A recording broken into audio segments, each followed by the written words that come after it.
हरिओम. आज शनिवार 24 ऑगस्ट 2024.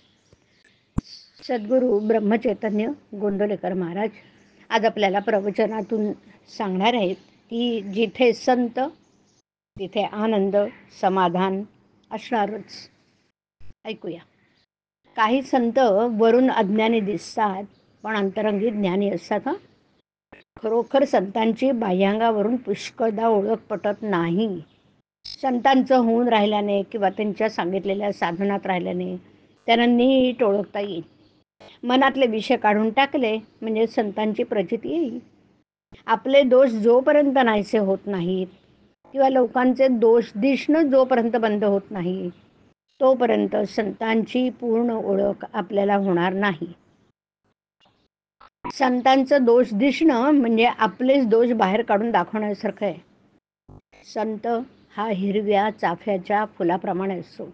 सुंदर वास तर येतो पण हिरव्या पानात ते फूल शोधून काढता येत नाही. त्याप्रमाणे जिथे संत आहेत तिथे आनंद समाधान असतं पण तो सामान्य माणसासारखाच वागवत आणि दिसत असल्यामुळे आपल्याला ओळखता येत नाही. वेदांत आपण नुसता लोकांना सांगतो पण तो स्वतः आचरणात आणतात. संत लोक असे असतात, त्यांच्यावर कठीण प्रसंग आला तर ते डगमगत नाहीत. हे निसंशय असतात तर आपण संशयात असतो ना. त्यामुळे त्यांना समाधान मिळतं तर आपल्याला पदरात असमाधान पडतं.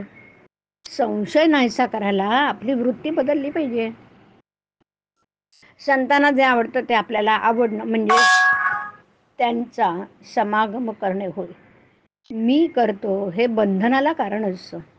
ते नाहीसं करणं म्हणजे गुरुचं होणं समजावं. कधी चुकतो आणि कधी बरोबर असतो तो साधक समजावा आणि जो नेहमी बरोबर असतो तो सिद्ध समजावा. नुसते इंद्रिय मन हे सर्वस्व मानू नये. नुसते इंद्रिय दमन हे सर्वस्व मानू नये. ते ज्याच्याकरता आहे त्याचं अनुसंधान पाहिजे. ज्याला काहीतरी करण्याची सवय आहे त्याने काही काळ मुळीच काही करू नये आणि नंतर भगवंताचं अनुसंधान ठेवायला शिकावं. आपण परीक्षा एकदा नापास झालो तर पुन्हा परीक्षेला बसतो पण भगवंताचं अनुसंधान ठेवण्यात एकदा प्रयत्न करून यश आलं नाही तर ते मात्र आपण सोडून देतो. हे बरोबर नाही. देवाचं बोलणं हे बापाच्या बोलण्यासारखं आहे. त्याच्याजवळ तडजोड नाही. पण संत हे आईसारखे आहेत आणि आईपाशी नेहमीच तडजोड असते. जो भगवंताविषयी सांगेल तोच संत खरा. संत जो बोध सांगतात त्याचे आपण थोडे तरी आचरण करूया. भगवंताचं अधिष्ठान ठेवून प्रत्येक कर्म करावं. जिथे भगवंताचं स्मरण तिथे माया नाही. जिथे माया अभिमान आहे तिथे भगवंत नाही. दानाचेही महत्त्व आहे. पैसा आणून गळ्यापाशी बांधला तर तो बुडविल. त्याचं यथायोग्य दान केलं तर तो तारील. भगवंतच खरा श्रीमंत दाता आहे. तो श्रीमंतांचा श्रीमंत आहे. त्याचंच होऊन आपण राहिलो तर तो आपल्याला दीनवाणं कसा ठेवीन.